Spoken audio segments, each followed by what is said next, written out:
जैसा कि Joe Biden की गिनती अमेरिका के इतिहास में एक नाकाम राष्ट्रपति के तौर पे होने लगी है, वहीं पिछले ही महीने जो बाइडेन के पास में चीन को घेरने का एक अच्छा मौका था, जिसे जो बाइडेन सिर्फ रूस को घेरने के चक्कर में गंवा बैठे। दरअसल पिछले महीने अमेरिका और आसियान देशों का सम्मेलन हुआ था, जहां अमेरिका के पास में चीन के विरुद्ध एक मजबूत रणनीति बनाने का अच्छा मौका था। लेकिन जो बाइडेन ने आसियान देशों के नेताओं के साथ बैठक के दौरान केवल रूस को ही निशाना बनाने पर पूरा ध्यान दिया। ऐसे में जानकार भी हैरान थे कि आसियान देशों के साथ बैठक में अमेरिका का पूरा ध्यान केवल चीन के विरोध में होना चाहिए था, किंतु जो बाइडेन इस बैठक का पूरा फायदा नहीं उठा पाए। यहाँ तक कि आसियान का मुख्य देश वियतनाम को भी जो बाइडेन अपने पाले में लाने का मौका गंवा बैठे। लेकिन अमेरिका ने जो गलती की, अब भारत वह गलती नहीं करेगा, क्योंकि अमेरिका भले ही आसियान देशों के साथ मिलकर चीन को घेरने की रणनीति बनाने से चूक गया हो, लेकिन अब भारत इसी महीने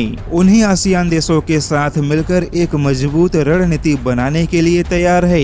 दरअसल भारत इसी महीने 15 से 17 जून को दक्षिण पूर्व एशियाई देशों की यानी कि आसियान देशों के विदेश मंत्रियों की मेजबानी करेगा, और भारत के इतिहास का यह पहला मौका होगा कि जब भारत दक्षिण पूर्व के सभी 10 मुख्य देशों के साथ मिलकर चीन के विरुद्ध अपनी रणनीतिक साझेदारी को मजबूत करेगा। क्योंकि अगर इंडो पैसिफिक क्षेत्र में भारत को अपनी स्थिति और भी ज्यादा मजबूत बनानी है, तो भारत को दक्षिण पूर्व एशियाई देशों के साथ अपने द्विपक्षीय संबंध और सम्मेलन दोनों को बढ़ावा देना होगा। और पिछले महीने अमेरिका जहां रूस को घेरने के चक्कर में आसियान देशों के साथ चीन को घेरने का मौका गंवा बैठा, अब उसी मौके को भारत किसी भी हाल में गंवाना नहीं चाहता, क्योंकि भारत उन्हीं आसियान देशों के विदेश मंत्रियों के साथ बैठक में रूस का कोई भी मुद्दा नहीं उठाएगा, और भारत इस बैठक में चीन के विरुद्ध अपनी स्थिति को और भी ज्यादा मजबूत बनाने पर ध्यान देगा। यानी कि चीन को घेरने की जिस नीति को अमेरिका आसियान देशों के साथ मिलकर आगे नहीं बढ़ा पाया,